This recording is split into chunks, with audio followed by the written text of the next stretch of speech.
Video کو like کریں، ہمارے چینل کو سبسکرائب کریں اور بیل آئیکن ضرور پریس کریں۔ السلام علیکم ورحمۃ اللہ وبرکاتہ، نحمده ونصلی علی رسولہ الکریم، اما بعد فاعوذ باللہ من الشیطان الرجیم، بسم اللہ الرحمن الرحیم، رب اشرح لی صدری ویسر لی امری واحلل عقدۃ من لسانی یفقهوا قولی۔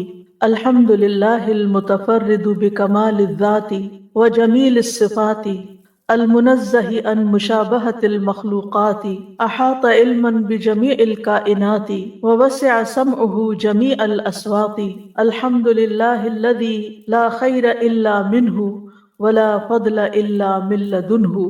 ہر قسم کی حمد اللہ سبحانہ تعالیٰ کے لیے ہے جو کمال ذات اور اچھی صفات کے ساتھ اکیلا ہے، جو مخلوقات کی مشابہت سے پاک ہے۔ اس نے تمام کائنات کو اپنے علم سے گھیرا ہوا ہے اور اللہ کی سماعت تمام آوازوں کو گھیرے ہوئے ہے۔ ہر قسم کی حمد اللہ کے لیے ہے کہ خیر اس کے سوا کہیں سے حاصل نہیں ہوتی اور فضل و کرم صرف اسی کے پاس سے حاصل ہوتا ہے۔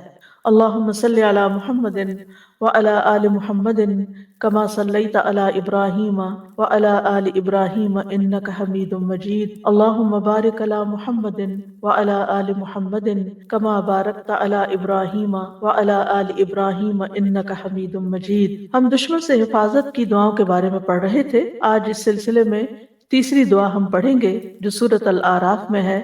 شعیب علیہ السلام کی دعا ہے یہ۔ اللہ ہی پر ہم نے توکل کیا ہے، اے ہمارے رب، ہمارے اور ہماری قوم کے درمیان حق کے ساتھ فیصلہ کر دے اور تو سب سے بہترین فیصلہ کرنے والا ہے۔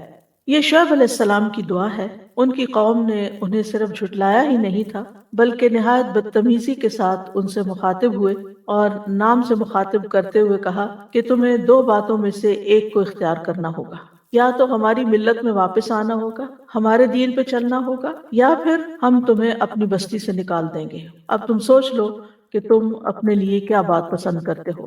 شعیب علیہ السلام نے جواب دیا کہ ہمارے لیے یہ تو ممکن ہی نہیں کہ ہم تمہارے دین میں واپس آئیں، کیونکہ اگر ہم ایسا کریں تو اس کا مطلب ہے کہ ہم اللہ تعالیٰ پر جھوٹ باندھ رہے تھے۔ ہم اب تک تمہیں جو بتا رہے تھے وہ سب غلط تھا اور اب ہم نے اس کو چھوڑ دیا اور تمہاری بات مان لی، تو یہ ممکن نہیں۔ جب انہوں نے دیکھا کہ اب اس کے سوا کوئی چارہ نہیں، سمجھانے کا اب کوئی موقع نہیں باقی رہا، تو انہوں نے پھر اللہ تعالیٰ سے دعا کی اور کہا کہ اے اللہ، ہم نے تجھ پر ہی توکل کیا ہے اور اب تو ہمارے اور ان کے درمیان فیصلہ کر دے۔ اللہ سبحانہ تعالیٰ نے ان کو ہلاک کرنے کے لیے ایک ایسی بارش بھیجی جس میں آگ کے شرارے تھے، اور اس کے ساتھ آسمان سے ایک چیخ بھی آئی اور ان کے قدموں تلے زمین بھی ہلنے لگی، اور دیکھتے ہی دیکھتے وہ سب کے سب ہلاک ہو گئے۔ اور اللہ تعالیٰ نے اپنا فیصلہ کر دیا کہ حق پر کون ہے اور کس کو باقی رہنا ہے اور کس کو ہلاک ہونا ہے۔ یہاں بھی ہم دیکھتے ہیں کہ سب سے پہلے وہ اللہ سبحانہ تعالیٰ کی طرف رجوع کرتے ہیں۔ اللہ توکلنا، اللہ پر ہم نے بھروسہ کیا۔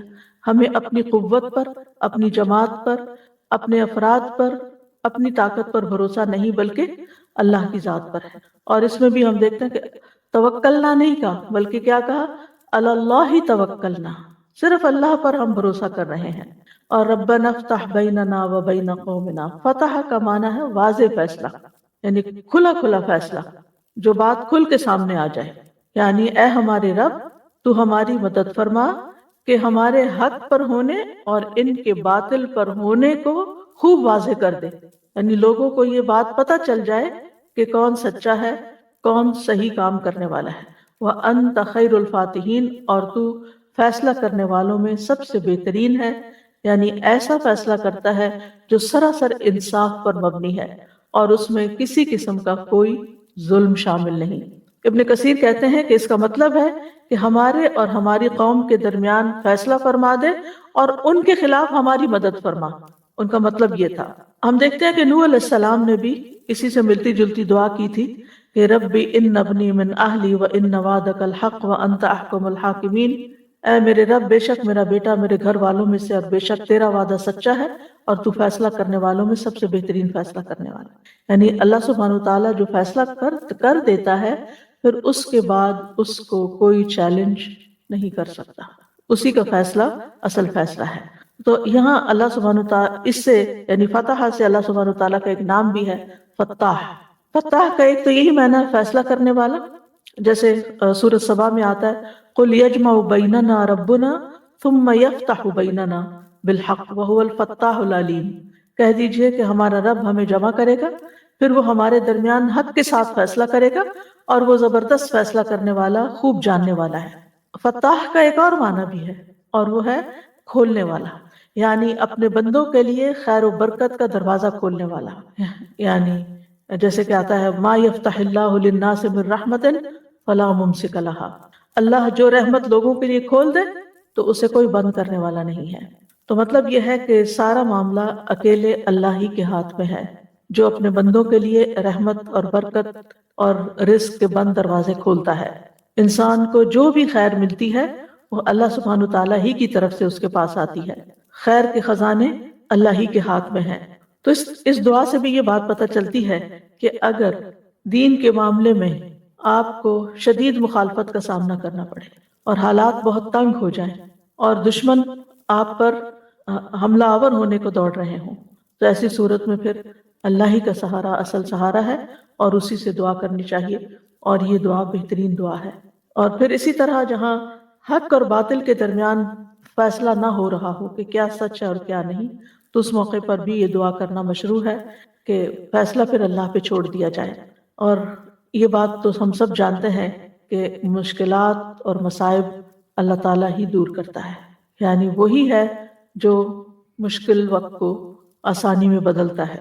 بعض اوقات ہم دیکھتے ہیں کہ ہماری دعا قبول نہیں ہوتی، ہم مشکل میں ہوتے ہیں اور ہم دعا کرتے رہتے ہیں لیکن وہ قبول نہیں ہوتی۔ تو پہلے تو ہمیں یہ بات یاد رکھنی چاہیے کہ قبول ہو چکی ہوتی ہے، لیکن اس کی وہ شکل نہیں ہوتی جو ہمیں پسند ہوتی یا جس شکل میں ہم چاہتے ہیں۔ ایک تو یہ ہے کہ وہ جو ہم مانگ رہے ہیں وہ چیز ہمیں فوراً ویسی کی ویسی مل جائے۔ اگر دعا کو آپ مال سے تشبیہ دیں، سمجھنے کے لیے مثال، کہ اگر کوئی شخص آپ سے کہے کہ اگر تم اس وقت کوئی فائدہ اٹھانا چاہتے ہو تو میں تمہیں اتنا مال دے دیتا ہوں۔ دوسری آپشن یہ ہے کہ مال تو نہیں دیتا، لیکن اگر تم پر کوئی مصیبت آئی تو اس مصیبت میں جو بھی خرچ کرنا ہوگا وہ سارا میرے ذمہ، جیسے آپ انشورنس کراتے ہیں تو اس میں بعض اوقات آپ ایک تھوڑے سے پیسے آپ نے دیے ہوتے ہیں، لیکن جو نقصان ہوتا ہے وہ بہت بڑا ہوتا ہے، اور پھر وہ اس سے کمپنسیٹ ہو جاتا ہے۔ تو بعض دعائیں جو ہیں وہ اس شکل میں تو پوری نہیں ہوتی جس میں ہم مانگ رہے ہوتے ہیں، لیکن اس کے بدلے میں کوئی آنے والی بہت بڑی مصیبت ٹل جاتی ہے جس کا ہمیں علم نہیں ہوتا، اللہ کو پتا ہوتا ہے، اور اللہ سبحانہ وتعالیٰ اس کو ہم سے دور کر دیتا ہے۔ اگر آپ کو کوئی چوائس دے کہ یا تو یہ جو تم مانگ رہے ہو یہ لے لو، یا پھر اس مصیبت سے بچ جاؤ، کیا لیں گے؟ مصیبت سے بچنا۔ کہ ہو سکتا ہے ایک شخص گھر مانگ رہا ہو، گھر نہیں اس کو مل رہا، لیکن کوئی آنے والی مصیبت ٹل گئی کہ اس کی اولاد پہ یا اس کی اپنی جان پہ کوئی آنے والی تھی، کوئی بہت بڑا حادثہ تھا، کوئی بہت بڑی آفت تھی، تو آپ دعا اس چیز کے لیے مانگ رہے تھے، اللہ سبحانہ وتعالیٰ نے وہ آپ کی اس ایک اور چیز کے لیے قبول کر لی جو اللہ کی نگاہوں میں آپ کے لیے زیادہ فائدہ مند تھی، کیونکہ اگر آپ کو گھر مل بھی جاتا تو کیا ہوتا، مصیبت آ جاتی اور وہ گھر تو پڑے کا پڑا رہ جاتا، وہ تو خالی ہو جاتا۔ تیسرا یہ ہے کہ آپ کو کہا جائے کہ آج آپ یہ پیسے رکھ دیں اور کچھ سال کے بعد آپ اس کو million and trillions of time زیادہ کر کے لے لیں، تو آپ کیا چاہیں گے؟ کہ صبر ہی کر لیتے ہیں، تو کچھ سال بعد اتنا زیادہ مل جائے گا۔ تو آخرت میں انسان کو جو ملے گا تو انسان کہے گا کاش دنیا میں ایک دعا بھی قبول نہ ہوتی، لیکن چونکہ ہمیں وہ غیب سے تعلق رکھتا ہے نا، تو ہمیں وہ چیزیں نظر نہیں آتی، اس لیے ہم جلد بازی کر لیتے ہیں، اس لیے ہم تنگ پڑ جاتے ہیں، اور ہم سوچتے ہیں کہ ہماری بات نہیں سنی جا رہی، اور ہم مانگ رہے ہیں ہم کب سے یہ دعا کر رہے ہیں، دعا ہی نہیں سنی جا رہی، نہیں سنی جا چکی ہے، لیکن وہ دعا کسی اور شکل میں کام کر رہی ہے جو اس سے بھی زیادہ فائدہ مند ہے۔ تو دعا چھوڑنی نہیں چاہیے، کیونکہ کچھ لوگ جلد بازی میں پھر دعا کرنا ہی چھوڑ دیتے ہیں، تو چھوڑنی نہیں چاہیے۔ اور بعض لوگوں کی آہیں اللہ تعالیٰ کو اتنی پسند ہوتی ہیں کہ وہ ان کے ذریعے اپنے بندوں کو اپنے قریب کرتا رہتا ہے، قریب و مجیب۔ بندہ سسکیاں لیتا ہے، روتا ہے، اپنے رب کے سامنے سر جھکاتا ہے، اور اللہ سبحانہ وتعالیٰ ہر سسکی پہ جواب دے رہا ہوتا ہے کہ میں نے سن لیا، بس تھوڑا سا صبر اور۔ یعنی ہر چیز میں صبر کی ضرورت ہے، کیونکہ اصل کامیابی صبر کے ساتھ ہی ہوتی ہے۔ لیکن ہمارا یہ یقین ہونا چاہیے کہ اللہ سبحانہ وتعالیٰ اس بات پر پوری طرح قادر ہے کہ وہ بندے کو خیر پہنچائے اور اس سے شر دور کر دے، اور اللہ کے سوا کوئی مددگار بھی نہیں ہے۔ اگلی دعا سورت آل عمران کی دعا ہے. ہاں چھوٹی چھوٹی باتوں پہ تو نہیں، یعنی جی جی وراثت ہو گئی یا ہسبینڈ وائف کے بیچ میں طلاق کے معاملات ہیں، تو کوئی شدید ضرورت ہے، لیکن چھوٹی سی آرگیومنٹ ہوئی دو بندوں کے بیچ میں اور اس طرح کی آیتیں پڑھنی شروع کر دی، وہ ٹھیک نہیں ہے. یعنی اگر آپ کی رائے سے کسی نے اختلاف کر دیا تو آپ وہاں ایسی بات کرنے لگے، نہیں، سنگین معاملہ. آپ دیکھیں کہ شعیب علیہ السلام نے یہ دعا کب مانگی؟ جب بالکل اس کے بعد کوئی صورت ہی نہیں تھی اب مزید اصلاح کی. انہوں نے کہا کہ ہم تمہیں بستی سے نکال دیں گے یا تمہیں ہماری ملت میں واپس آنا ہو. تو اب ملت میں کیسے واپس جائیں؟ اور اگر وہ بستی سے ہی نکال دیتے ہیں تو کہاں جائیں؟ تو بہتر یہ ہے کہ پھر اللہ سے دعا کرتے ہیں، اللہ سے مدد مانگتے ہیں کہ وہ ہمارے میں بہترین فیصلہ کر دے. اگر ہمارا یہاں سے نکلنا ہی فائدے کا ہے تو پھر اللہ تعالیٰ جو فیصلہ کرے گا ہمیں قبول ہے. پھر فرمایا حسبنا اللہ و نعم الوکیل، یعنی اگر دشمن کا ڈر ہو، خوف ہو، پریشانی ہو کہ کوئی نقصان دے گا تو اس موقع پر ہمیں اللہ ہی کافی ہے اور وہ بہترین کارساز ہے. اس دعا کا کانٹیکس یہ ہے کہ غزوہ احد کے بعد ابو سفیان نے بعض لوگوں کو معاوضہ دے کر مسلمانوں کے اندر یہ افواہ پھیلائی کہ مشرکین مکہ لڑائی کے لیے بھرپور تیاری کریں تاکہ یہ سن کے مسلمانوں کے حوصلے پست ہو جائیں. لیکن مسلمان اس قسم کی افواہیں سن کر خوف زدہ ہونے کی بجائے اور بہادر ہو گئے اور انہوں نے اللہ پر بھروسہ کیا. ان کے اندر ایمانی قوت پیدا ہوئی. الذین قال لهم الناس ان الناس قد جمعوا لكم فاخشوهم فزادهم ایمانا وقالوا حسبنا اللہ ونعم الوکیل. وہ لوگ کہ لوگوں نے ان سے کہا کہ بے شک لوگوں نے تمہارے خلاف فوج جمع کر لی ہے سو ان سے ڈرو.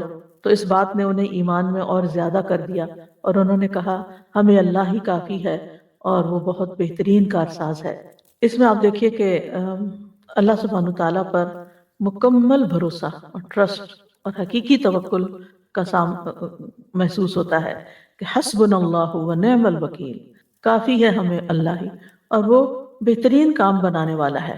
ابن عباس کہتے ہیں کہ یہ کلمہ حسبنا اللہ و نعم الوکیل اس کو ابراہیم علیہ السلام نے اس وقت کہا تھا جب انہیں آگ میں ڈالا گیا تھا، انہوں نے اللہ تعالیٰ کی مدد لی. اور یہی کلمہ محمد صلی اللہ علیہ وسلم نے اس وقت کہا تھا جب لوگوں نے مسلمانوں کو ڈرانے کے لیے کہا تھا کہ لوگوں نے تمہارے خلاف فوج جمع کر لی ہے، یعنی ابو سفیان وغیرہ نے. تو اس بات نے انہیں ایمان میں اور زیادہ کر دیا. حسبنا کا لفظ جو ہے حسبہ سے ہے، اس کا مطلب ہے کفایت کرنا، کافی ہونا، یعنی کافی ہے، انف ہے، اس کے بعد کسی اور کی ضرورت نہیں. یعنی اللہ سبحانہ تعالیٰ اپنی عظمت، قدرت، حکمت اور جلال کی بنا پر ہمارے لیے کافی ہے.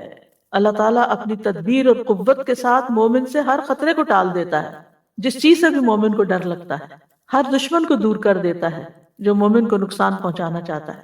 تو حفاظت کا بہترین کلمہ ہے یہ، جس میں اللہ تعالیٰ کی مدح بھی ہے.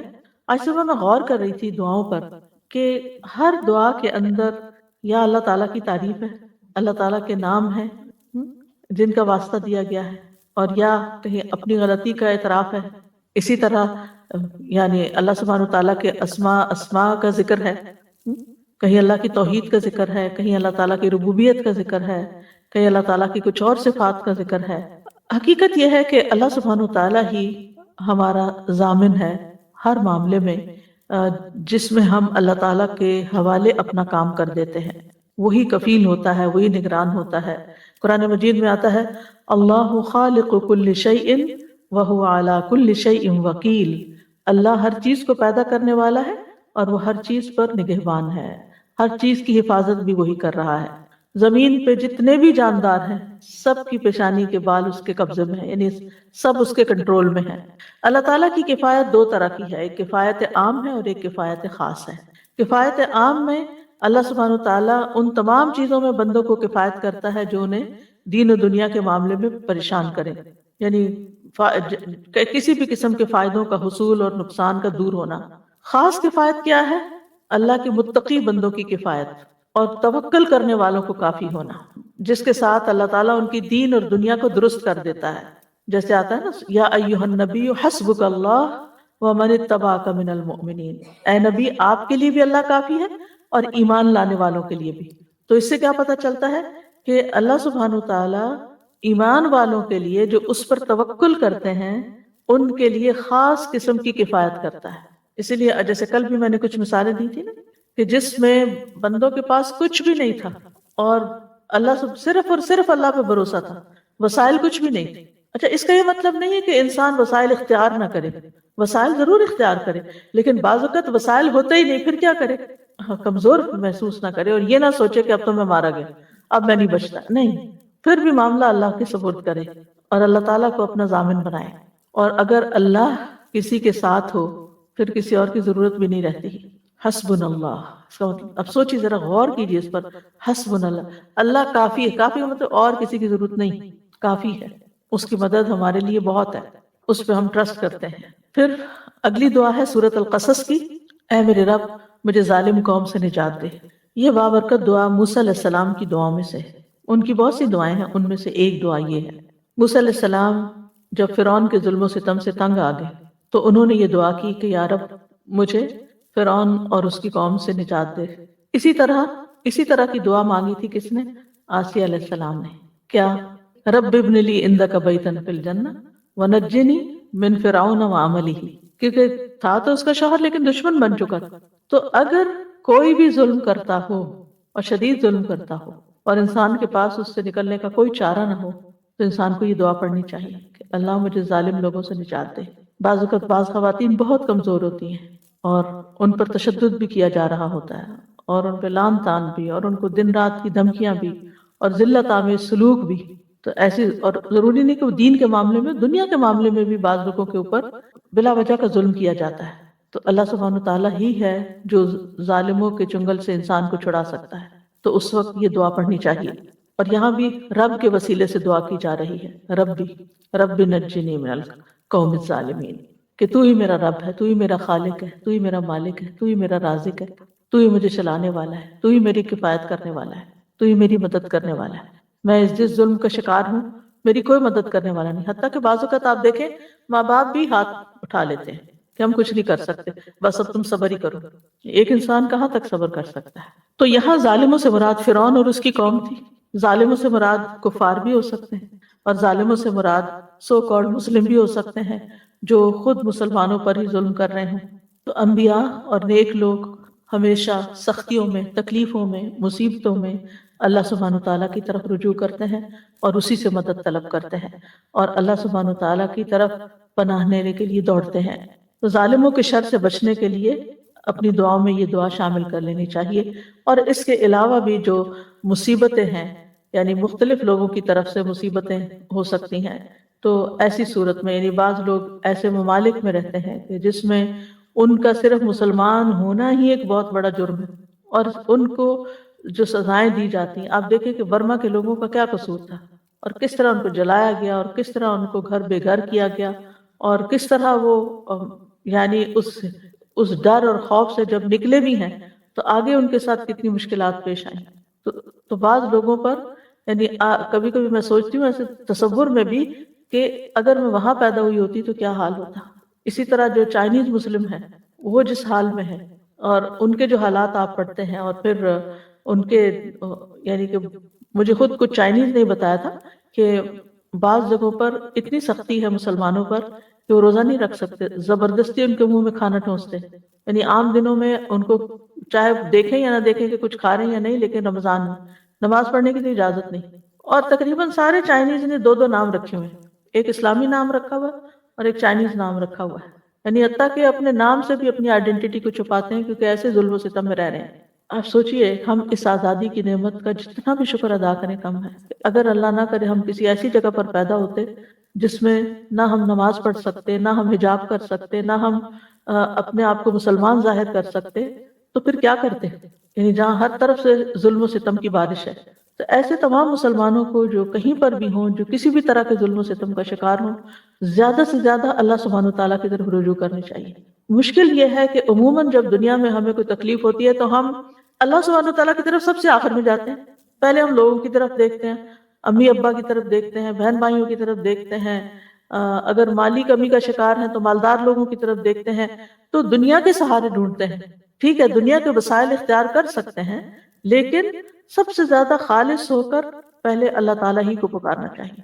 تو اللہ تعالیٰ لوگوں کے دل بھی مسخر کر دیتا ہے آپ کی مدد کے لیے، کیونکہ دعا ایسی چیز ہے جو ایک عبادت بھی ہے اور اس کے ذریعے مصیبتیں اور بلائیں ٹلتی بھی ہیں، کیونکہ عبادت بذات خود ایک ذریعہ بنتی ہے آپ کا اللہ سبحانہ تعالیٰ کی طرف رجوع کرنا ہی، یعنی بعض اوقات انسان منہ سے بھی کچھ نہیں نکال پاتا، اتنا اوور ویلڈ ہوتا ہے، اتنا زیادہ اس کا دماغ پریشان ہوتا ہے کہ اس کو دعا کرنے کے لیے الفاظ بھی نہیں ملتے، لیکن وہ صرف یہی کہتا ہے یا رب یا رب، یعنی صرف اللہ کے کسی نام کے ساتھ ہی اس کو پکار رہا ہوتا ہے۔ تو یہ پکارنا بھی اللہ کو بڑا بھا جاتا ہے کہ اس مشکل میں یہ بندہ یہ جانتا ہے اور اس بات کا اعتماد رکھتا ہے کہ میرا کوئی رب ہے اور وہ میری مدد کر سکتا ہے اور وہ میری اس مشکل کو آسان کر سکتا ہے۔ تو چھوٹی تکلیف ہو یا بڑی تکلیف ہو، ذاتی زندگی میں ہو یا اجتماعی زندگی میں ہو، لا ملجا ولا منجا منک الا الیک، سہارا تو اللہ ہی کی ذات ہے، الٹیمیٹ سہارا وہی ہے۔ ہر حال میں اس بات کو سمجھ لینا چاہیے، صرف یہ دشمنوں کے شر سے بچنے کے لیے نہیں، ہر حال۔ اور پھر آپ دیکھیے کہ کچھ دشمن ظاہر ہوتے ہیں، کچھ چھپے ہوئے ہوتے ہیں، کچھ تو سامنے آ کے وار کر رہے ہوتے ہیں، اور کچھ چھپ کے اور ایسے طریقوں سے آپ کے خلاف سازشیں کر رہے ہوتے ہیں کہ خود آپ کو بھی نہیں پتا ہوتا۔ تو ایسے میں بچانے والا تو صرف پھر اللہ ہی ہے، وہ جانتا ہے کہ کون ہمارے لیے کتنا مخلص ہے اور کون ہمارے لیے مشکلات کھڑی کرنے والا ہے۔ نیکسٹ دعا ہے سورۃ العنکبوت کی۔ اے میرے رب، ان لوگوں کے مقابلے پر میری مدد فرما جو فساد کرنے والے ہیں، فسادی، یعنی کچھ تو ظالم ہوتے ہیں اور کچھ فسادی ہوتے ہیں، وہ آپ کے خلاف کوئی نہ کوئی ایسی چال چلے رکھتے ہیں کہ جس سے آپ چین میں نہیں بیٹھتے، چین سے نہیں بیٹھ سکتے۔ کبھی کسی کو آپ کے خلاف بھڑکا دیں گے، کبھی کسی کو آپ کے خلاف بدگمان کر دیں گے، کبھی کہیں سے کوئی مسئلہ کھڑا کر دیں گے، تو انسان سوچتا ہے کہ اب کرے تو کرے کیا۔ پھر سہارا تو اللہ ہی ہے، رجوع تو اللہ ہی کی طرف کرنا ہے، اس لیے اسی سے مدد مانگنی ہے۔ کچھ یاد ہے یہ دعا کس نے مانگی تھی؟ یہ کس کی دعا ہے؟ لوط علیہ السلام کی دعا ہے۔ لوط علیہ السلام کی قوم کی سرکشی اور ان کی مخالفت جو تھی وہ حد سے بڑھ گئی، اور وہ ڈھٹائی کے ساتھ اپنی بے حیائی کے اوپر مصر رہے۔ تو ایک وقت آیا کہ لوط علیہ السلام پھر ان کے ہدایت پر آنے کی طرف سے مایوس ہو گئے، اب یہ سیدھے ہونے والے نہیں ہیں۔ تو انہوں نے پھر اس وقت اللہ سبحانہ تعالیٰ سے دعا کی کہ جس طریقے سے تو مناسب سمجھے میری مدد کر، رب انصرنی علی القوم المفسدین، یہ فسادی لوگ جو ہیں، یہ بگڑے ہوئے لوگ جو ہیں، ان سے مجھے ان کے خلاف میری مدد کر اور ان سے مجھے نجات دے۔ تو اللہ سبحانہ تعالیٰ نے ان کی دعا قبول کر لی اور ان کی قوم کو ہلاک کرنے کے لیے فرشتے بھیجے۔ یاد رکھیے کہ جتنے بھی پیغمبروں نے اپنی قوم کے خلاف دعائیں کی ہیں، یہ اس وقت کی ہیں جب انہیں یہ یقین ہو گیا کہ اب یہ ایمان نہیں لائیں گے۔ یعنی یہ نہیں کہ انہوں نے دعوت دی اور وہ نہیں مانے تو کہا اللہ ان کو برباد کر، ایسا نہیں ہوا، کسی پیغمبر نے ایسا نہیں کیا۔ تو اس لیے اگر آپ دین کے راستے میں آپ کو کوئی مشکلات آ رہی ہیں، کوئی روڑے اٹکا رہا ہے، کوئی مسائل کھڑے ہو رہے ہیں یا کوئی سختی تنگی ہے، تو یہ نہیں کہ ذرا سی پہلی ہی مشکل پر آپ بد دعائیں دینا شروع کر دیں، نہیں، یہ اس کو دعا کی بنسبت بد دعا کہا جا سکتا ہے، کیونکہ علی القوم الخلاف مانگی جا رہی ہے۔ جب انسان ہر طرح کا اپنا وسیلہ اختیار کر چکے، یعنی ویسے بھی اللہ تعالیٰ سے دعا کرتا رہے، مدد مانگتا رہے، لیکن دشمن کے خاتمے کی دعا اس وقت جب پھر کوئی اور چارہ نہ ہو۔ جی ہاں، جب تھریٹ آ جائے، جان کا خطرہ ہو، عزت کا خطرہ ہو، اس وقت۔ نیکسٹ دعا ہے سورۃ النساء کی۔ اے ہمارے رب، ہمیں اس بستی سے نکال جس کے رہنے والے ظالم ہیں، اور ہمارے لیے اپنے پاس سے کوئی حمایتی بنا دے، اور ہمارے لیے اپنے پاس سے کوئی مددگار بنا دے۔ حمایتی اور مددگار مانگ رہے ہیں۔ اس آیت میں ان کمزور مسلمانوں کی طرف اشارہ ہے، ان بچوں کی طرف اشارہ ہے، عورتوں کی طرف اشارہ ہے جو مکہ یا آس پاس کے کچھ قبائل کے اندر وہ اسلام قبول کر چکے تھے لیکن ہجرت نہیں کر سکتے تھے، ان کے پاس وسائل نہیں تھے، لہٰذا وہ کفار کے ظلم اور تشدد کو برداشت کرنے پر مجبور تھے، اور اللہ تعالیٰ سے دعا کیا کرتے تھے کہ یا اللہ ان ظالموں سے رہائی کی کوئی صورت پیدا فرما دے اور ہمارا کوئی حامی و مددگار پیدا کر دے جو ہمیں ان ظالموں کے ظلم سے نکال کے لے جائے۔ تو ربنا اخرجنا من هذه القریہ، تو قریہ سے مراد یہاں مکہ ہے، لیکن اس کے علاوہ آج بھی جس قریہ، جس علاقے، شہر، ملک میں کوئی ظلم و ستم کا شکار ہے، وہ اس کو ذہن میں رکھ کے دعا مانگ سکتا ہے۔ اور پھر یہ کہ یہاں ولی اور نصیر کی بات کی گئی ہے، یعنی ولی جو ہمارے معاملے کی سرپرستی کرے، ہمارے حق میں کوئی لڑے، ہماری طرفداری کرے، اور نصیر جو ہے وہ دشمن کے خلاف ہماری مدد کرے۔ تو ولی اور نصیر جب کسی جگہ پر اکٹھے ہوتے ہیں، یعنی ایک آیت کے اندر، تو ولی وہ ہوتا ہے جو نفع پہنچائے اور نصیر وہ ہوتا ہے جو نقصان کو دور کرے۔ اور اگر یہ الگ الگ آئے تو ان میں دونوں معنی شامل ہوتے ہیں۔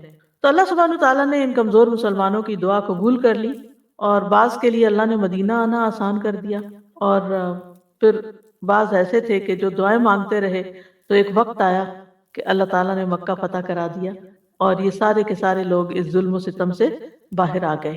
اس کے علاوہ یہ تو دعائیں تھیں ظالم سے بچنے کی، دشمن سے بچنے کی، لیکن اوورآل بھی حفاظت کے لیے دعا، شیطان سے حفاظت کی، کیونکہ وہ عدو مبین، اس کے لیے بھی دعائیں ہیں، جیسے کہ سورۃ البقرہ کی آخری آیات اگر انسان رات کو پڑھتا ہے تو وہ اسے ہر آفت سے بچانے کے لیے کافی ہو جاتی ہیں۔ کفتاہ معوذات، رسول اللہ صلی اللہ علیہ وسلم نے فرمایا، اے عقبہ، کیا میں تمہیں دو بہترین صورتوں کے بارے میں نہ بتاؤں جو پڑھی جاتی ہیں؟ قل اعوذ برب الفلق اور قل اعوذ برب الناس۔ اے عقبہ، جب بھی تم سو اور جاگو ان صورتوں کو پڑھا کرو۔ کسی مانگنے والے نے ان کی مثل نہیں مانگا، اور نہ کسی پناہ مانگنے والے نے ان کی مثل پناہ مانگی۔ حتیٰ کہ اگر آپ کو وسوسے آتے ہیں، یا آپ کو کسی بھی قسم کے شر سے ڈر لگتا ہے، ایسی چھپی بیماریوں سے ڈر لگتا ہے کہ جن کا انسان کو خود بھی نہیں پتا ہوتا، یا کوئی بھی، یعنی کچھ لوگ ہوتے ہیں نا کہ ایک انجانے خوف کا شکار رہتے ہیں، پتہ نہیں کیا ہو جائے، تو ان دونوں صورتوں کو اگر انسان شعوری طور پر ہر نماز کے بعد پڑھنا شروع کر دے، یہ ایسے خوف کا یقینی علاج ہے۔ شعوری، جی شعوری طور، من شر ما خلق، تجربہ کر کے دیکھ لی، یعنی خوف ہو، وسوسے ہوں، یعنی ان کی جگہ آپ کا دل خوشی سے بھر جائے گا، اور جتنا جتنا اللہ تعالیٰ پر اعتماد بڑھتا جاتا ہے کہ اللہ تعالیٰ ہے اور وہ مدد کرے گا اور وہ اس سارے تکلیف کو دور کر دے گا اور ہر چیز اس کے کنٹرول میں ہے، تو اتنا اتنا ایمان بڑھتا جاتا ہے۔ اصل میں علاج کیا ہے؟ امیونٹی بڑھائیں۔ خوف خطرے تو ہر جگہ ہیں ہی، فساد ہی فساد ہے دنیا میں، کس چیز کی طرف آپ نگاہ اٹھائیں گے کہ وہاں آپ کو کوئی نہ کوئی مسئلہ نظر نہیں آئے گا؟ مسائل تو ہیں دنیا میں، ہے ہی امتحان کی جگہ، لیکن پھر یہاں رہتے ہوئے کیسے اپنے اندر اطمینان پیدا کریں؟ اطمینان کہاں ہے؟ اطمینان پھر صرف اللہ پر ایمان لانے میں ہے، اور جتنا جتنا ایمان بڑھے گا اتنے اتنے آپ طاقتور ہوتے چلے جائیں گے، اور جتنے جتنے آپ طاقتور ہوتے چلے جائیں گے آپ ہر ایک چیز کا مقابلہ کرنے کے لیے تیار ہو جائیں گے۔ پھر چیزیں آپ پر حاوی نہیں ہوں گی، آپ ان سب مسائل پر حاوی ہو جائیں گے۔ اور پھر اپنی زندگی کے اچھے دنوں کو سوچا کریں، کیونکہ ہم میں سے ہر انسان کی زندگی میں اتار چڑھاؤ آتے رہتے ہیں۔ کبھی ہم ایمان کے اعتبار سے بڑے اوپر ہوتے ہیں، پھر نیچے ہو جاتے ہیں، پھر اوپر ہوتے ہیں، کیونکہ ہمارا دل ایک حالت میں تو رہتا ہی نہیں ہے نا، اس نے تو اوپر نیچے ہوتے رہنا ہے۔ تو پھر سوچا کریں ان وجوہات کو، ان چیزوں کو دیکھا کریں کہ وہ کیا چیزیں تھیں کہ جس کی وجہ سے میرا ایمان زیادہ تھا۔ مثلا رمضان میں زیادہ تھا، اس کا مطلب آپ روزے رکھتے تھے تو آپ کو فائدہ تھا، روزے رکھنا شروع کر دیں، یعنی اپنے اس چیز سے نکلنے کے لیے، ایمان بڑھانے کے لیے۔ آپ قرآن کی تلاوت زیادہ کرتے تھے تو اپنی قرآن کی تلاوت کی ڈوز بڑھا دیں۔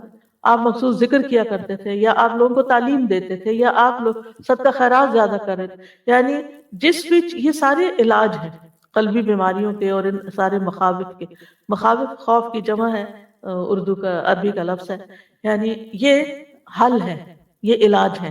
اور دعا جو ہے نا، یہ اسلحہ ہے، دعا مومن کا سلاح ہے، اس کو معمولی نہ سمجھا کریں، کیونکہ جب کسی کو کسی مسئلے کا حل دعا بتایا جاتا ہے تو وہ اس کا دل بیٹھ جاتا ہے، وہ کہتا ہے یہ تو اس کے پاس تو کوئی حل ہی نہیں ہے۔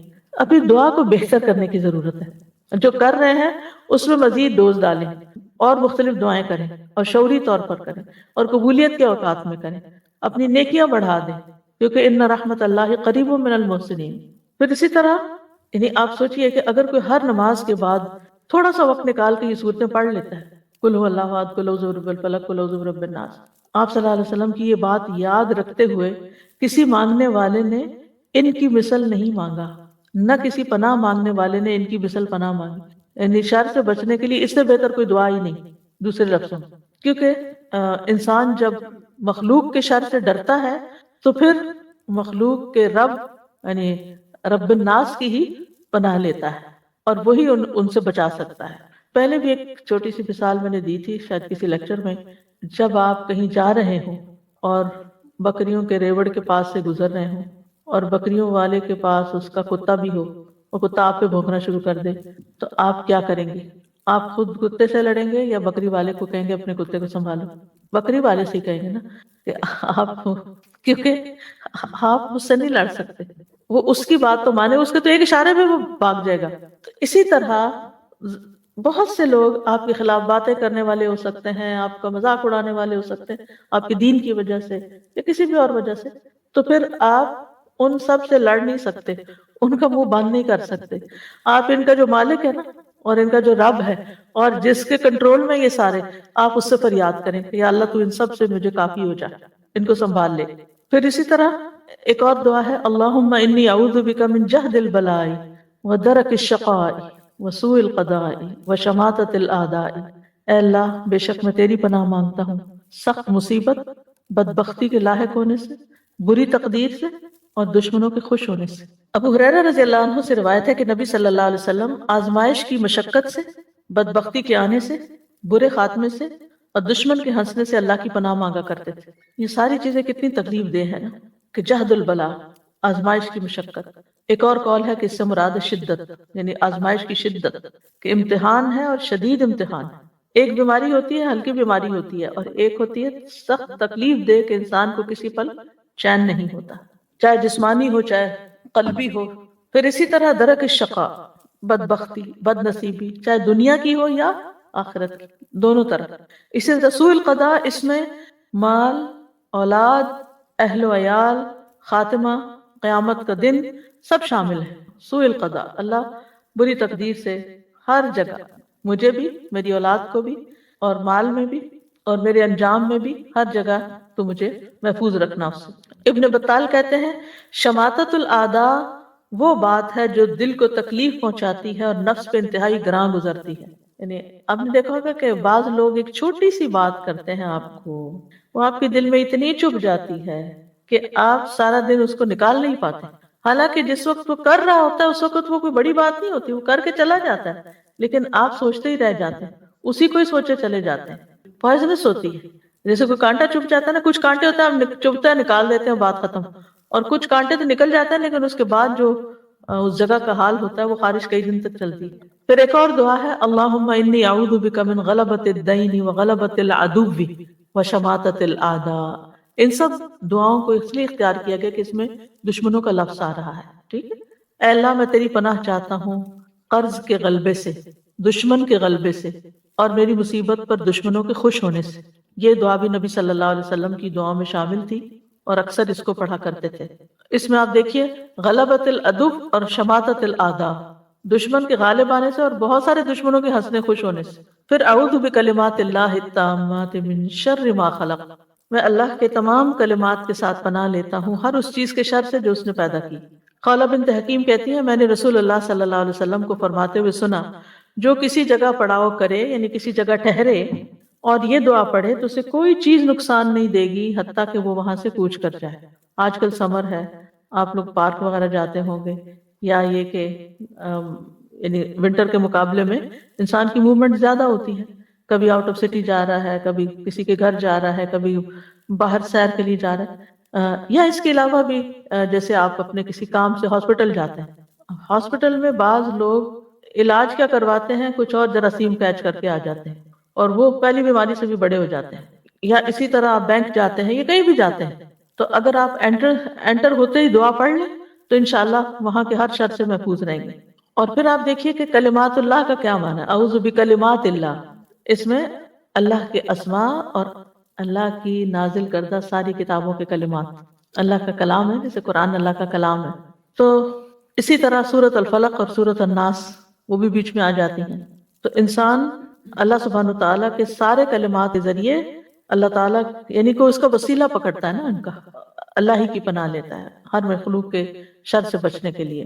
اور مخلوق میں آپ دیکھیے کہ چاہے انسان ہو، چاہے حیوان ہو، چاہے جنات ہو، سب شامل ہیں۔ اب انسان جیسے ایک دوسرے کو نقصان پہنچاتے ہیں ظلم کر کے، ایک دوسرے پہ سرکشی کر کے، قتل کر کے، مار پٹائی کر کے، گالی گلوچ دے کے، اور اس کے علاوہ جو بھی کوئی شر ہوتا ہے کسی کا، غلط باتیں آپ کے ذہن میں ڈال کے، یہ بھی مخلوق کا شر، یہ بھی انسانوں کا شر ہے۔ اور اس وقت آپ دیکھیں کہ معاشرے کے اندر وقت کے ساتھ ساتھ حتیٰ کہ ہمارا جو سیل فون ہے اس کے اندر بھی بہت سارا شر ہے۔ آپ اپنے بچے کو کام کرنے کے لیے لیپ ٹاپ لے کے دیتے ہیں، اس کے اندر بھی بہت سا شر ہے۔ کس چیز کو ہاتھ لگائیں کہ وہاں آپ کو شر نہ ملے۔ حتیٰ کہ آپ فروٹ خریدتے ہیں تو اس کے اوپر ایسے اسپرے کیے ہوئے ہوتے ہیں کہ وہ پتہ نہیں کس طریقے سے نقصان دیتے ہیں۔ پانی جو پینے کے لیے پیتے ہیں آپ، اس کے اندر پتہ نہیں کیا کچھ شامل ہو چکا ہے. یعنی کون سی چیز ہے ایسی کہ جس سے آپ سمجھے کہ ہم محفوظ ہیں. وقت کے ساتھ ساتھ جہاں زندگی بہت آرٹیفیشل ہو گئی ہے وہاں ہر چیز کے اندر بعض اوقات بڑی خوبصورت پیکنگ ہوتی ہے، خوبصورت اس کے اوپر ریپرز لگے ہوئے ہوتے ہیں، لیکن وہی چیز پی کے آپ بیمار ہو جاتے ہیں اور وہی چیز کھا کے آپ مصیبت کا شکار ہو جاتے ہیں. وہی کھانا سب کھا رہے ہوتے ہیں لیکن ان کو اتنی تکلیف نہیں ہوتی جتنی آپ کو ہو جاتی ہے. تو آپ کو نہیں پتا چلتا کہ اس کے اندر کون سی ایسی چیز ہے جو مجھے سوٹ نہیں کرتی، میں اس سے الرجک ہوں یا میرے لیے وہ شر ہے. تو اگر آپ شام کے وقت ہر روز یہ دعا پڑھ لیتے ہیں ریگولرلی تو بہت اچھا ہے. لیکن اس کے علاوہ کہیں بھی جاتے ہوئے، ایون گروسری اسٹور جاتے ہیں، آپ مال جاتے ہیں، کہیں جاتے ہیں، جا کے اس کو پڑھ کے اللہ تعالیٰ کی پناہ میں اپنے آپ کو دیں. یا اللہ ہم تو جانتے بھی نہیں. اسی طرح موت کا وقت، پھر موت کے بعد قبر کے اندر بھی کہ کیسا کیسا شر ہے. عذاب قبر ہے اور اس کے علاوہ کیڑے مکوڑے. کل میں وہ دیکھ رہی تھی زمین کے کیڑوں کے بارے میں کہ کس کس قسم کے ہیں. آپ یقین کریں کہ اگر آپ دیکھ لینا ان کو تو وحشت کے مارے نیند نہ آئے. تو جب انسان قبر میں چلا جاتا ہے تو پتہ نہیں کس قسم کی مخلوق انسان کو آ چمٹتی، اور وہاں سے تو بھاگ نہیں سکتے، وہاں تو جانا ہی جانا ہے. تو ان چیزوں کو بھی ذہن میں رکھا کریں جب ایسی دعائیں مانگیں. من شر ما خلق، یعنی وقت کے ساتھ ساتھ ایسی چیزیں سامنے آ رہی ہیں جو کبھی ہمارے تصور میں بھی نہیں تھی نا. پہلے ہم آنکھوں سے اوجھل تھی، وہ ہم سے غائب میں تھی، لیکن اب وہ چیزیں سامنے آ گئی ہیں تو اتنی دہشت بھی پھر بڑھتی چلی جاتی ہے. لیکن ہم اس کو اپنے ساتھ ریلیٹ نہیں کرتے. ہم کہتے ہیں ہاں یہ کسی نے کسی جنگل میں ویڈیو بنائی ہے اور یہ وہاں ہے، یہ کیڑا مکوڑا یا سانپ یا کچھ. ہمیں نہیں پتا کہ کہاں کیا ہے. نمرود جیسے مغرور بادشاہ کو ایک مچھر نے ہلاک کر دیا تھا. تو آپ کو نہیں پتا کہ کون سی چیز. آپ دیکھیے کہ کینسر کیا چیز ہے، یعنی ایک سیل کا بگاڑ اور وہ اتنا ملٹی پلائی ہونا شروع ہو جاتا ہے غلط طریقے سے کہ انسان کی جان لے لیتا ہے. You never know. اور کچھ چیزیں تو ہم دیکھ لیتے ہیں یا دیکھ لیں گے، لیکن زیادہ تر تو شر ہماری آنکھوں سے چھپا ہوا ہے، ہمیں تو پتہ بھی نہیں ہے کہ آگے کیا کیا پیش آنے والا ہے. تو پناہ تو اللہ کے پاس. اس لیے ان دعاؤں میں کوتاہی نہیں کرنی چاہیے. جیسے یہ دعائیں ایپ ہے نا، تو اس میں بہت زیادہ دعائیں شامل ہو گئی ہیں، تو پھر انسان گھبراتا ہے کہ اتنی تو میں نہیں روز پڑھ سکتا. تو روز پڑھنے کی چیز نہیں ہے.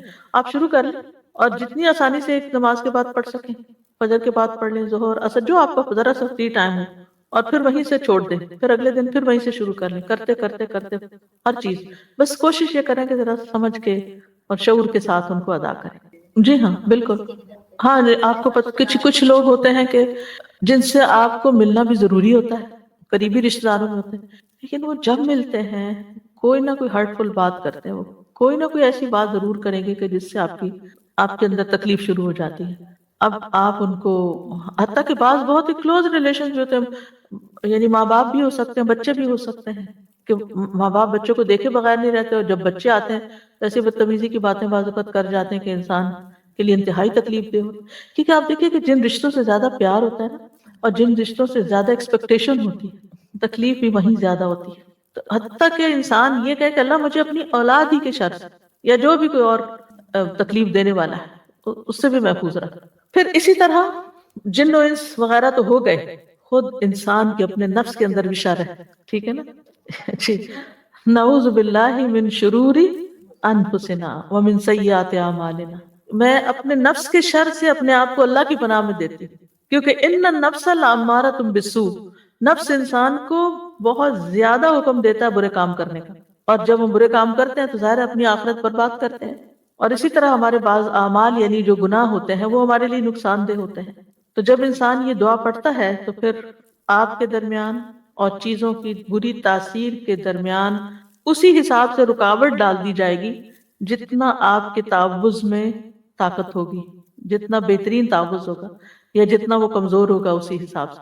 یعنی اگر آپ نے پناہ شیلڈ اپنے اوپر یا اپنے پروٹیکشن وال جو ہے وہ کمزور رکھی ہوئی ہے تو اٹیک زیادہ ہوگا، زیادہ مضبوط ہے تو اتنا ہی وہ ٹکرا کے واپس چلا جائے گا شر.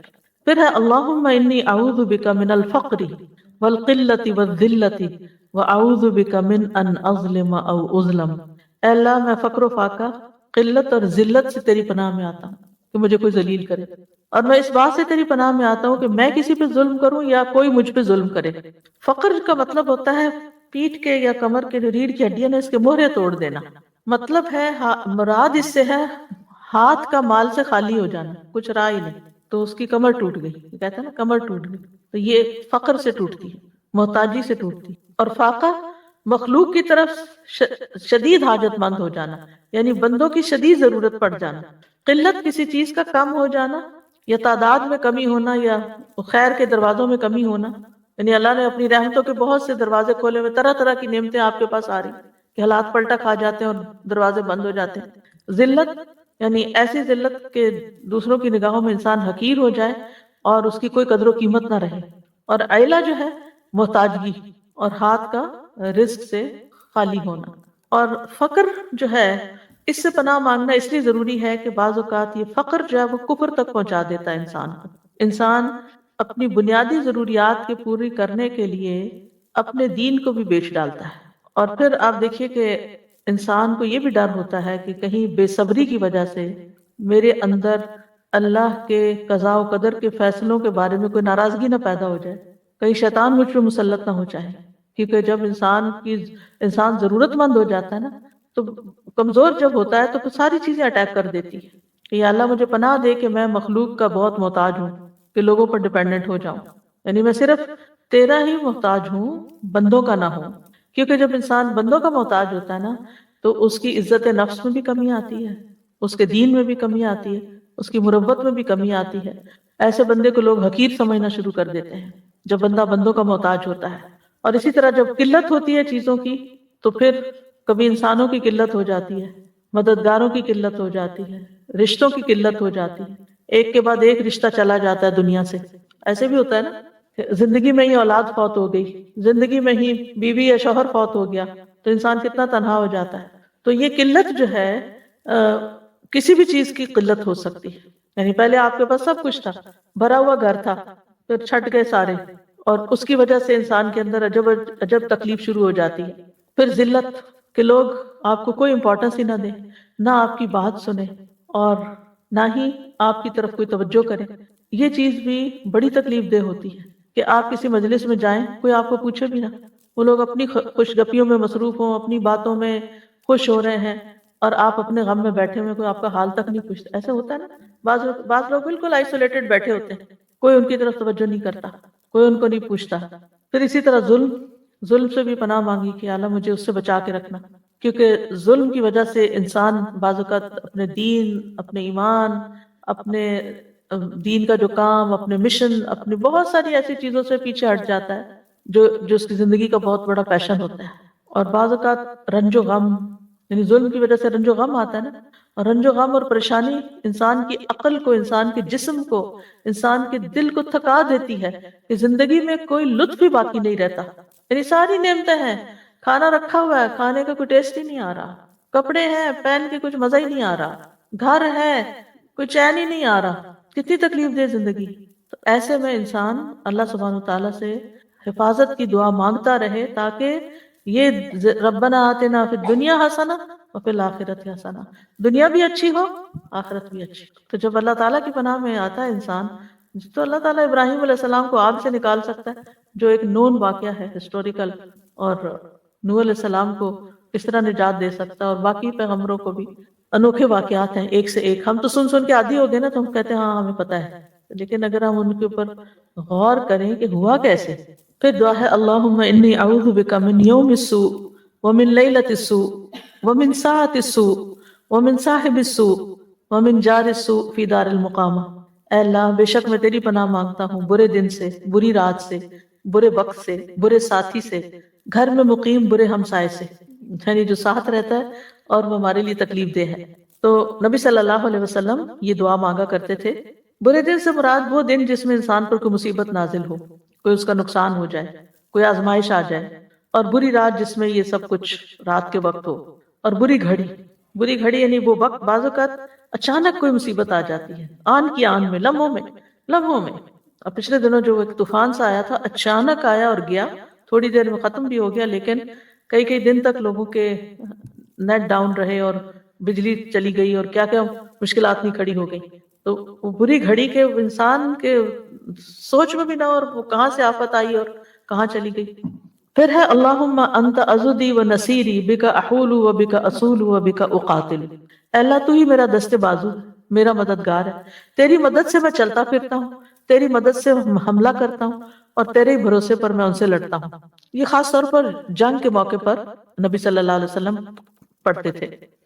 حضرت انس کہتے ہیں کہ رسول اللہ صلی اللہ علیہ وسلم جب غزوے کے لیے تشریف لے جاتے تو یوں دعا فرماتے، یعنی یہی دعا پڑھتے، عضدی کا مطلب ہے میرا مددگار، میرا معاون، اور بکا کا مطلب ہے صرف تیری ذات کے ساتھ، احول یعنی میں حول یعنی طاقت پکڑتا ہوں یا ایک حال سے دوسرے حال کی طرف منتقل ہوتا ہوں، اور اصول تیری دی ہوئی قوت سے میں لڑتا ہوں، دشمن پہ حملہ کرتا ہوں۔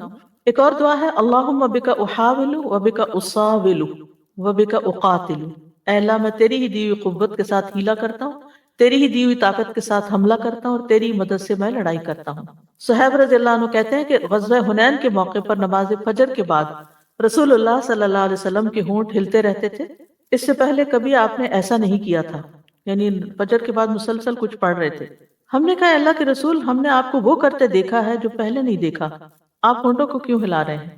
آپ نے فرمایا پہلی امتوں میں ایک پیغمبر تھے، انہیں اپنی امت کی تعداد پر اطمینان اور خوشی ہوئی تو انہوں نے کہہ دیا یہ لوگ کبھی شکست نہیں کھا سکتے، تو اللہ نے ان کی طرف وحی بھیجی کہ اپنی امت کے لیے 3 میں سے کسی ایک بات کو اختیار کر لیں، یا تو ہم ان پر کسی دشمن کو مسلط کر دیں جو ان کا خون بہائے، یا بھوک کو مسلط کر دیں، یا موت بھیج دی جائے، کیونکہ اللہ تعالیٰ کو ان کی یہ بات پسند نہیں آئی کہ کیونکہ کوئی بھی فخر کا جملہ ہو یا کچھ، تو آپ کو معلوم ہے نا کہ اس غزوہ حنین کے موقع پر بھی کیا ہوا تھا کہ مسلمانوں کے دل میں یہ بات آ گئی تھی کہ آج ہمارا لشکر تعداد میں بہت زیادہ ہے، اس لیے کوئی ہمیں شکست نہیں دے سکتا۔ یاد رکھیے ہمارے پاس ہر طرح کے بھی وسائل ہو نا، تو یہ نہ سوچیں اب مجھے کسی کی ضرورت نہیں ہے، اب میں سیلف سفیشینٹ ہوں، انڈیپینڈنٹ ہوں، نہیں، you never know کہ آپ پر کہاں سے مصیبت آ جائے۔ اللہ تعالیٰ کو فخر اور غرور پسند نہیں ہے، انسان اپنے آپ کو کسی بھی لحاظ سے بڑی چیز سمجھے، جو کچھ بھی ہو وہ سب اللہ کا دیا ہوا ہے، اور آپ کو بھی اللہ کے اذن سے ہی فائدہ پہنچ سکتا ہے، ورنہ نہیں۔ چیزیں ہوتی ہیں فائدہ نہیں دیتی۔ تو انہوں نے اپنی قوم سے مشورہ کیا، وہ کہنے لگے دشمن کے تسلط کی ہم نہیں طاقت رکھتے، بھوک پر ہم صبر نہیں کر سکتے، تو ہم پہ موت مسلط کر دی جائے، تو ان پہ موت مسلط کر دی گئی۔ 3 دن کے اندر 70,000 آدمی مارے گئے۔ رسول اللہ صلی اللہ علیہ وسلم نے فرمایا اس لیے میں تمہاری کثرت دیکھ کے یہ دعا کر رہا ہوں، اللہم بکا احاول و بکا اصاول و بکا اقاتل، یہ لوگ نہیں، تیری وجہ سے، تیرے ساتھ، تیری مدد سے، تیری قوت سے میں ہیلا کرتا ہوں، حملہ کرتا ہوں اور لڑائی کرتا ہوں۔ پھر ہے اللہم انا نجعلک فی نحورہم ونعوذ بک من شرورہم، اے اللہ ہم تجھے ان کے بالمقابل کرتے ہیں اور ان کے شر سے تیری پناہ طلب کرتے ہیں۔ نبی صلی اللہ علیہ وسلم کو جب کسی قوم سے خوف ہوتا تو آپ یہ دعا پڑھا کرتے تھے، اللہم اے اللہ انا نجعلک، ہم آپ کو رکھتے ہیں فی نحورہم، ان کے نحر اس جگہ کو کہتے ہیں حلق کو، سینے کو، سینہ کہہ رہے ہیں، اور ہم تیری مدد کے ساتھ ان کے شر سے پناہ چاہتے ہیں۔ یعنی ذبح کرنے کا جو مقام ہوتا ہے نا، نحر کرنا، وہ جو اونٹ کو کبھی آپ نے نحر ہوتے ہوئے دیکھا ہو، اس جگہ ہی جو ہلکا گڑھا سا ہوتا ہے نا، اس کے پاس وہ اندر مارتے ہیں۔ تو مطلب یہ ہے کہ اے اللہ تو ہمارے اور دشمن کے درمیان میں حائل ہو جا، یعنی ہم اس کا مقابلہ نہیں کر سکتے، ہم تجھے سامنے رکھتے ہیں، تو اس کو پکڑ اور ہمیں تو بچا لے، یعنی آپ ہمارے لیے ڈھال بن جائیں اس کے مقابلے میں۔ جی یہ دعا ہے، اللہم انا نجعلک فی نحورہم، بد دعا ہے یہ، ونعوذ بک من شرورہم، یعنی تو ہی ان کے شر کو ہم سے دور کر دے۔ پھر اسی طرح ایک اور دعا ہے، اللہم متعنی بسمعی وبصری واجعلہم الوارث منی وانصرنی علی من ظلمنی وخذ منہ بثأری، اے اللہ تو مجھے میرے کانوں اور آنکھوں سے فائدہ اٹھانے کا موقع دے، اور تا زندگی ان کو سلامت رکھ، جب تک میں زندہ ہوں میری آنکھیں کان سلامت رہیں، اور مجھ پر ظلم کرنے والے کے خلاف میری مدد فرما اور اس سے میرا انتقام لے، یعنی جو مجھ پہ ظلم کرتا ہے تو خود اس کو پکڑ لے۔ صحابہ کی کثیر تعداد نے اس دعا کو روایت کیا ہے، اس سے پتہ چلتا ہے کہ یہ بہت کامن دعا تھی، جس میں انسان اپنے جسم ہی کے اعضاء کی سلامتی کے لیے اللہ تعالیٰ سے دعا کرتا ہے کہ ان کو ساری بیماریوں سے محفوظ رکھ اور ان چیزوں سے اپنی رضا کا کام لے، یعنی میرے کان اور آنکھیں تیری پسند کے کام کریں، اور پھر اگر کوئی مجھ پہ ظلم کرے تو اس کے خلاف تو میرے لیے کافی ہو جا، تو میری مدد فرما اور تو ہی اس سے میرا بدلہ لے لے، یعنی میں خود اس قابل نہیں ہوں، کیونکہ بہت دفعہ انسان کمزور ہوتا ہے نا، تو انتقام نہیں لے سکتا. معاف کر دے تو الگ بات ہے، لیکن یہاں دشمنوں کی بات ہو رہی، جو پیچھے اس کی ایکسپلینیشن ہو چکی ہے کہ دشمن کون ہے. ایک اور دعا ہے اللہم اکفنیہم بما شئت، اے اللہ جس طرح تو چاہے مجھے ان کے مقابلے کے لیے کافی ہو جا. یعنی میں دشمن کا مقابلہ نہیں کر سکتا، مجھے نہیں پتا کہ کیا کرنا چاہیے، آپ جانتے ہیں، جیسے آپ چاہیں آپ ان کے مقابلے میں میری مدد کریں. وہ ایک کہانی آپ نے پڑھی ہوگی کہ وہ بچہ جسے بادشاہ نے جادوگر کے پاس جادو سیکھنے کے لیے بھیجا تھا، تو اللہ نے اسے اپنی پہچان دے دی، اور بادشاہ کو جب پتا چلا تو اس نے کہا کہ اس کو فلاں پہاڑ کی چوٹی پہ لے جاؤ، اور اگر یہ دین چھوڑ دے، یہ جس کو اس نے اختیار کیا تو اسے چھوڑ دینا ورنہ وہاں سے گرا دینا. انہوں نے کیا کیا، وہ گرایا لیکن اسے کچھ بھی نہیں ہوا. تو اس بچے نے کیا پڑھا تھا کہ اس پہاڑ سے گرانے کے باوجود اس کو کوئی چوٹ نہیں آئی. اللہم اکفنیہم بما شئت، اللہ ہی میرے پیچھے پڑ گئے، میں تو اکیلا ہوں، میں تو ان کا مقابلہ نہیں کر سکتا، آپ جس طرح چاہیں ان کے مقابلے میں مجھے کافی ہو جائے. حسبنا اللہ و نعم الوکیل کی ایک اور شکل ہے. اور پھر کیا ہوا، پہاڑ پہ زلزلہ آیا اور سارے گر گئے، اور لڑکا چلتا ہوا واپس آ گیا. تو بادشاہ نے لڑکے سے پوچھا تیرے ساتھیوں کو کیا ہوا، تو لڑکے نے کہا اللہ مجھے ان سے کافی ہو گیا. پھر اس نے بادشاہ نے کہا اس کو ایک چھوٹی سی کشتی میں بٹھا کے سمندر میں لے جاؤ، اگر دین چھوڑ دے تو اسے چھوڑ دینا، اگر انکار کرے تو سمندر میں پھینک دینا.